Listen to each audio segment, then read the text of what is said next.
Yes, come in. Good afternoon. Right.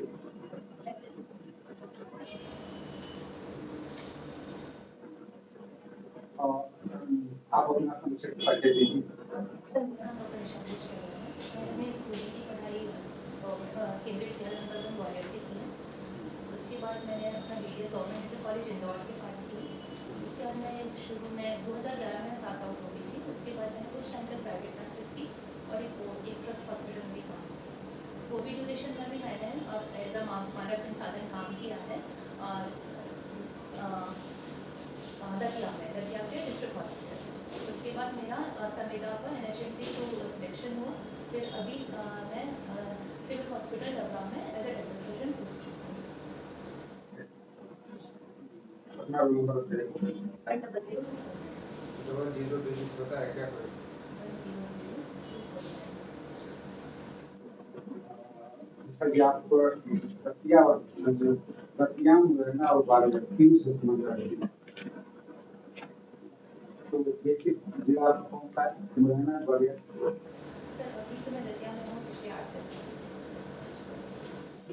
फिर वहाँ से क्या डबरा में आती है। तो दतिया की पहचान कैसे कर सकते हैं? किस बात को लेकर? सर दतिया को मिनी वृंदावन भी बोलते हैं। तो ये धार्मिक यहाँ एक धार्मिक स्थल है। इसके रूप में इसकी पहचान है। काफ़ी सारे छोटे-छोटे मंदिर हैं। सर पीताम्बरा माता तो सर विश्व प्रसिद्ध है। अच्छा, पीताम्बरा माता का जो मंदिर है वो शक्तिपीठ है कि सिद्धपीठ है? शक्तिपीठ है। सर आरती माता के रूप में शक्तिपीठ है। सर जब भी कोई नेता है वो किसी बात को ड्रैग कर लेते हैं तो उसके बाद वो कितना आते हैं। अक्सर देखा होगा आपने कि जो हमारे राजनीतिक है वो अक्सर आते हैं। कोई मान्यता होती है वो पूरी मन्नत न मानते हैं उस पर पूरी होती है जिसको वहाँ पर आते हैं। शक्तिपीठ में सिद्ध है। अच्छा दोनों नाम तो समझती हैं। शक्तिपीठ में और सिद्धपीठ में।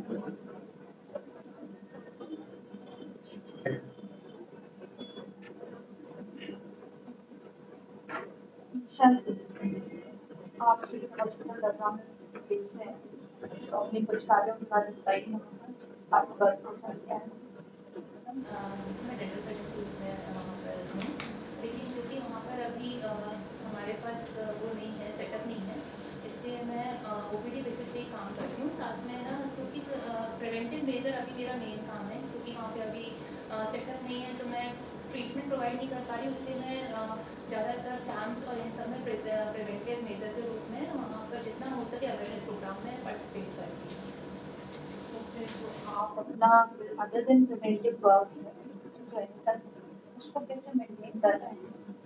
अभी दतिया में डबरा में तो नहीं है मैम वो चीज़ पॉसिबल। इसलिए जितना हो सके OPD बेसिस पे ही काम कर रहे हैं और जितना हो सके अवेयरनेस प्रोग्राम में ही पार्टिसिपेट कर रहे हैं। ठीक है। तो आप प्राइवेट प्रैक्टिस मैं करती हूँ। क्लिनिक वगैरह में मेरा पार्टिसिपेशन है। मैं वहाँ पे जाके पेशेंट्स करती हूँ।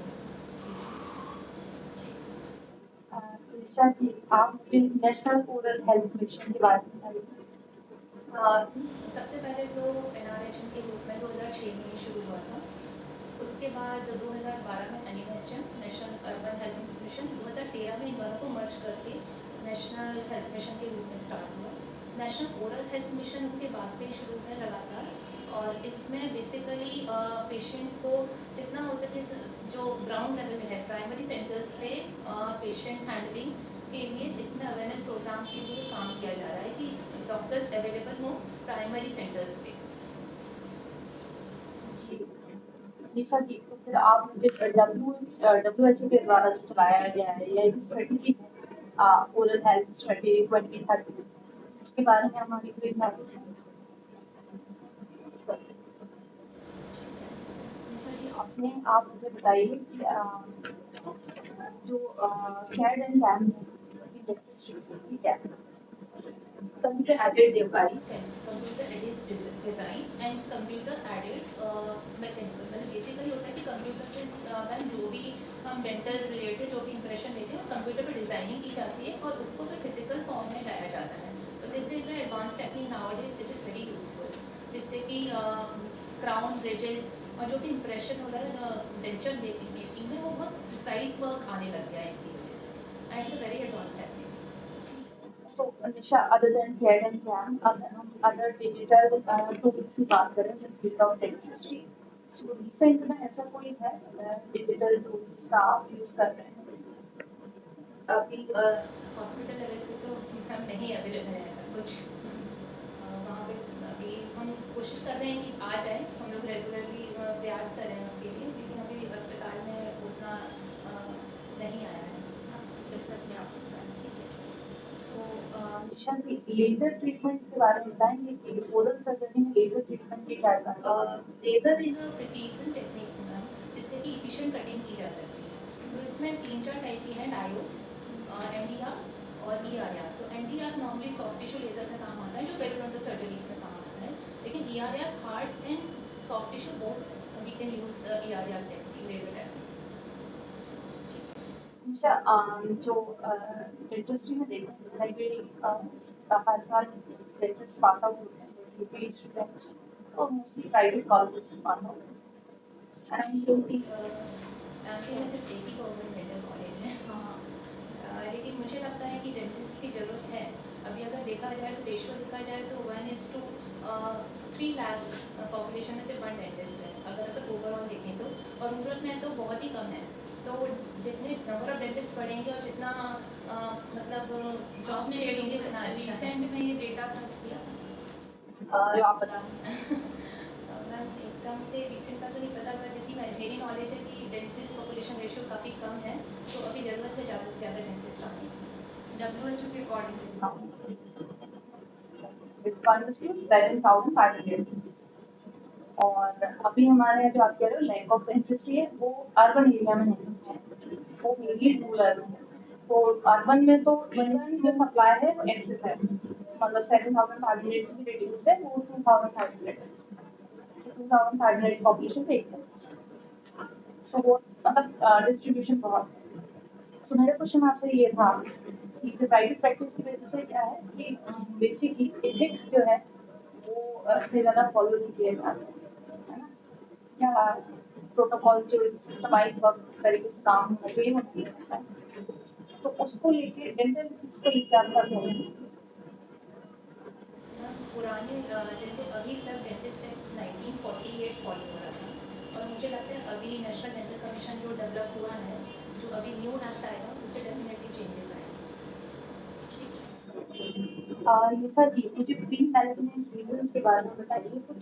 प्री मैनेजमेंट रीजंस वो होते हैं जिनकी वजह से मैलिग्नेंसी कैंसर के चांसेस बढ़ जाते हैं, जैसे कि oral cervical fibrosis, leukoplakia, lichen planus, they all are pre management reasons. इनकी वजह से क्या होता है कि चांसेस हायर हैं कि इन कंडीशन को, इन पेशेंट्स को आगे चल के मैलिग्नेंसी डेवलप हो सकती है।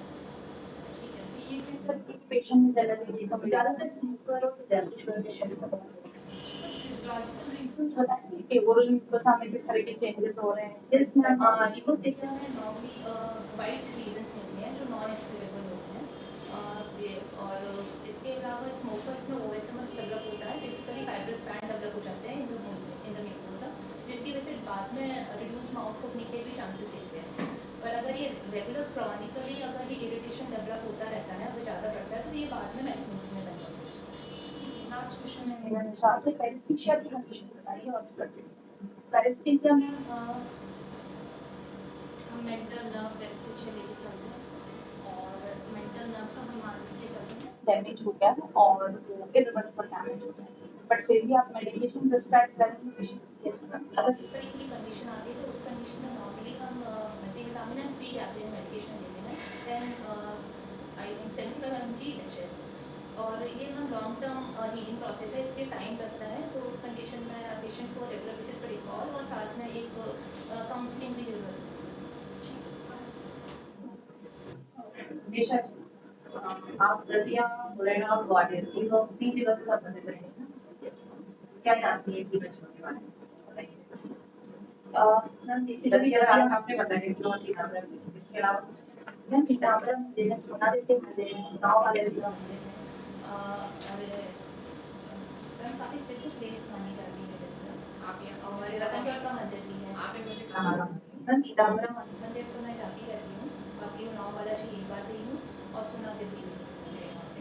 तो उन्ना वाला ये सूर्य मंदिर है, कौन सी झील है? अमुशरी।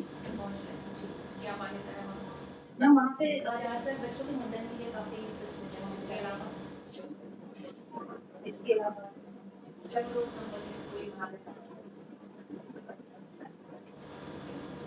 सोनागिरी जो है किसके मंदिरों के लिए कुछ है? जैन तीर्थस्थल माना जाता है। ये जो है किसने बनवाए थे? दरबार किसने बनवाए? मुरैना से संबंधित है। वो मुरैना का अगर मैं बात करूँ नाम मुरैना का पड़ा है ना, वो ट्रस्ट है ना। मोर का बसेरा माना जाता है इसको, इसलिए उसका नाम मुरैना बोला जाता है।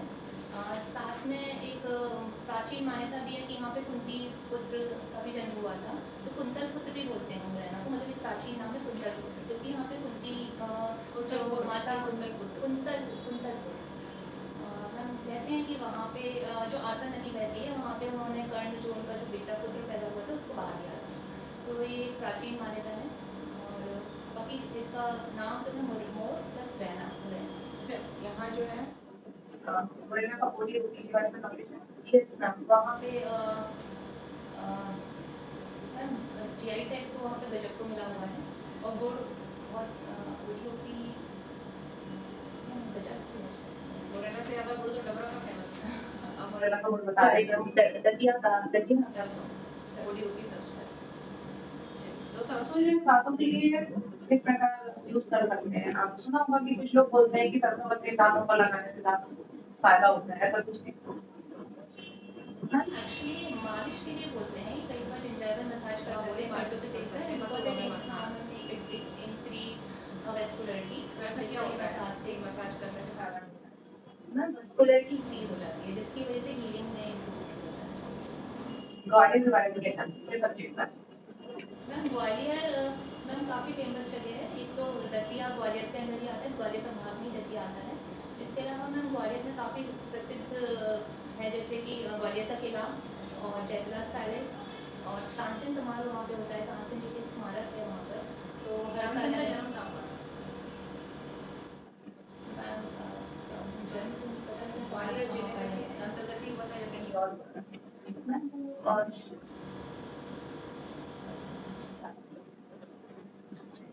अच्छा एज में आपने लिखा है कि कार्य में कोविड-19 के दौरान भी आपने कार्य किया है। कोविड कब आया?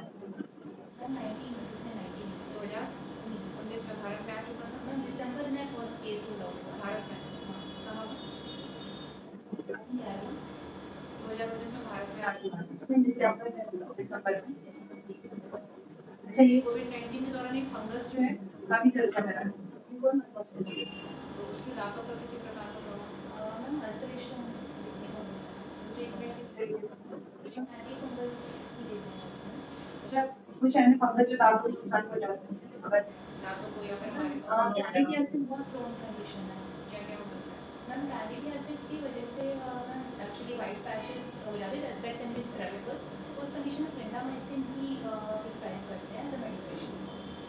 इसमें आपके कर्तव्य को विवरण में लिखा है कि दंत रोगों का निदान। तो दांत कौन-कौन से रोगों से बता सकते हैं? इसमें केरीज मोस्ट प्रोन कंडीशन है। केरीज का इसके कारण क्या अलावा है? डेंटल केरीज का कारण क्या है? Ma'am caries basically Streptococcus mutans जो बैक्टीरिया होता है उसकी वजह से होता है। हाई शुगर इंटेक में ये बढ़ जाता है, जिसकी वजह से वो इनेमल और फिर बाद में डेंटिन को डिमिनरलाइज अच्छा बच्चों में केरीज का कारण ma'am basically ma'am feeding basically sugar intake ही होता है।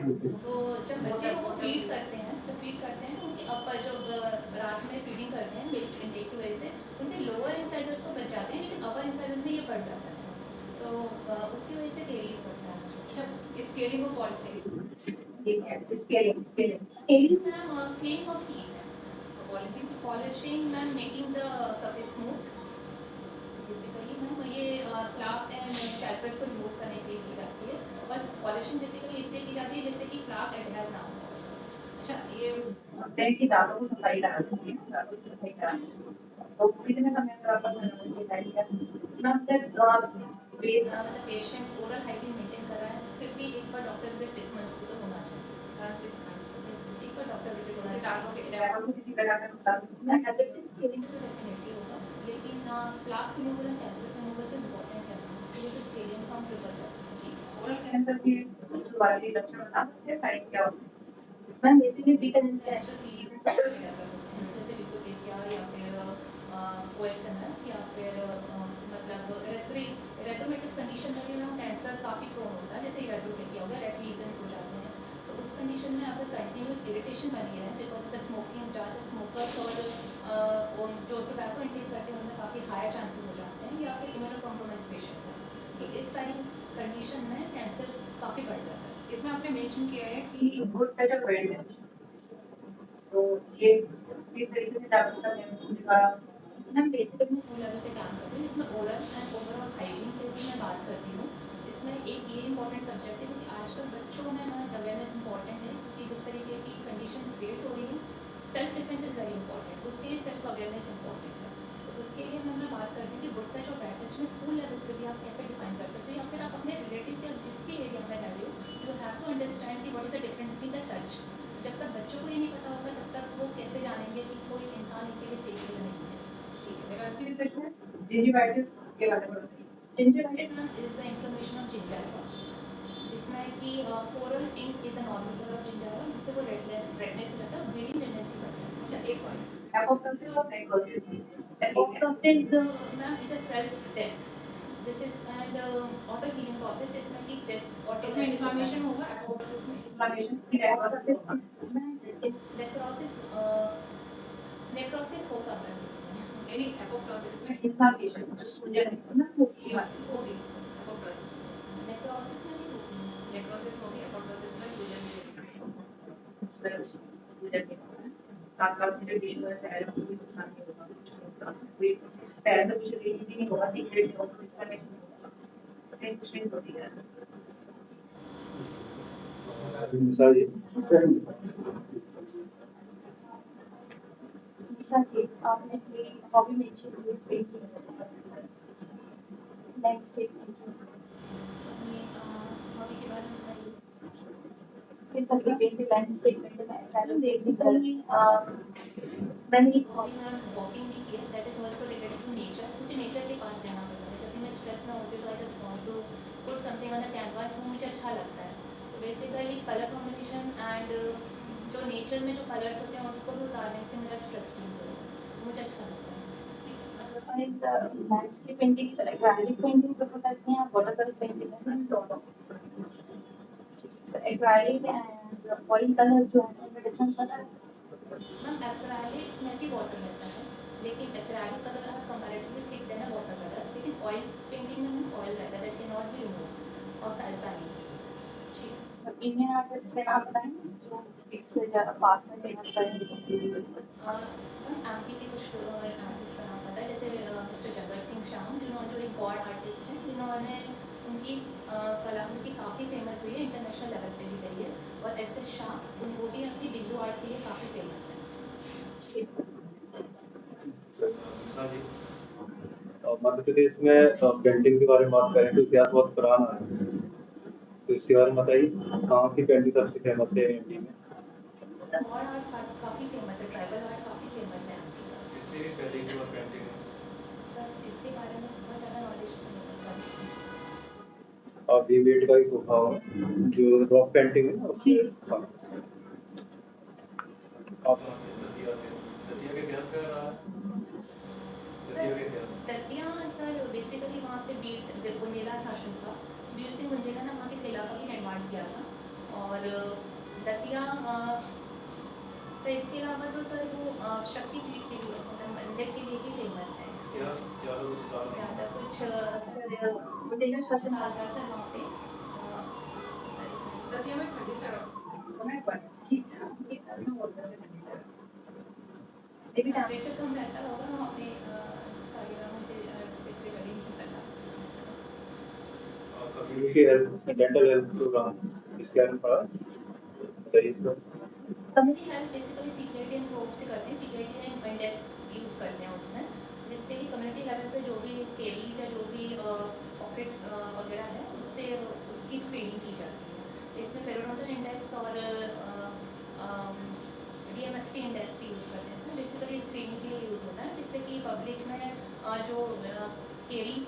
या पेरिडोनटल कंडीशन कैसी है उसकी समीक्षा की जा सकती है। पेरिडोनटल लिगामेंट क्या होता है? So these are ligaments that attaches tooth with the bone. आपने मैम को बताया था कि जो रूरल एरिया है ना उसमें डॉक्टर्स की कमी है, डेंटल अवेयरनेस की भी कमी है। इसके अलावा इसको बढ़ावा देने के लिए क्या प्रयास किया जा रहा है सरकार द्वारा? सरकार द्वारा सर इसीलिए ही अभी प्राइमरी हेल्थ सेंटर्स में भी डेंटिस्ट की पोस्ट निकाली जा रही है, जिससे जितना हो सके जो डॉक्टर्स हैं वो पीएससी और सीएससी लेवल पे प्रेजेंट हैं। तो इसलिए काफ़ी सारी पोस्ट जनरेट की जा रही है। मतलब मेरे ख्याल से ये जो पोस्ट जनरेट हुई है वो भी उसी में से एक है। डॉक्टरों का कंसर्न रहता है कि ग्रामीण क्षेत्रों में वो जाना ही नहीं चाहते, तो इसके लिए क्या? सर प्राइवेट प्रैक्टिस नहीं करते हैं, लेकिन डेफिनेटली सरकार जिस तरीके से अभी गवर्नमेंट सेक्टर में अपना इंफ्रास्ट्रक्चर में अपना बजट लाई है सर, जैसे कि अभी एक बजट भी पेश किया गया है जिसमें इंफ्रास्ट्रक्चर हॉस्पिटल लेवल इंफ्रास्ट्रक्चर पे स्पेशली उन्होंने 5% बजट ऐड किया है। तो जितना पीएससी और सीएससी लेवल पे सर कंस्ट्रक्शन लेवल और हॉस्पिटल जनरेट हो रहे हैं, डेफिनेटली डॉक्टर्स आएंगे। फ्लैप डिजाइन इसके प्रिंसिपल क्या होती है? फ्लैप सर फ्लैप 2 टाइप के होते हैं सर एक तो फुल थिकनेस फ्लैप और partial thickness flap. Full thickness flap में सर इपिथेलियम, कनेक्टिव टिश्यू और पेरिस्टियम तीनों को इन्वॉल्व करके फ्लैप प्लेस किया जाता है। पार्शियल थिकनेस फ्लैप में सिर्फ इपिथेलियम और कनेक्टिव टिश्यू इन्वॉल्व होते हैं, पेरिस्टियम को टच नहीं किया जाता। और बोन ग्राफ्टिंग के टाइप से सर बोन ग्राफ्टिंग जैसे ऑटोग्राफ्ट, एलोग्राफ्ट, जीनोग्राफ्ट, आइसोग्राफ्ट, ये 4 टाइप के होते हैं सर। एलोग्राफ्ट में सर बेसिकली जो पर्सन है जिसमें ग्राफ्टिंग होनी है उसी का दूसरे हिस्से का टिश्यू वहाँ पे ग्राफ्ट किया जाता है। ऑटोग्राफ्ट में, एलोग्राफ्ट में उसी स्पेशीज के दूसरे पर्सन का दूसरा पर्सन डोनर होता है। जीनोग्राफ्ट में सर डिफरेंट स्पेसीज का ग्राफ्ट यूज़ किया जाता है। आइसोग्राफ्ट में नॉर्मली जो ट्विंस होते हैं उनका ग्राफ्ट एक से दूसरे में एक्सचेंज किया जाता है। सर आपकी हॉबी है मॉर्निंग वॉक, तो मॉर्निंग वॉक के क्या क्या लाभ हैं? Sir health and concentration first of all सब बेसिक सबसे इम्पोर्टेंट ये सर अगर मेरा कंसंट्रेशन लेवल मेंटल पीस बना रहेगा तो मैं अपने सारे कर्तव्य अच्छे से निभा पाऊंगी।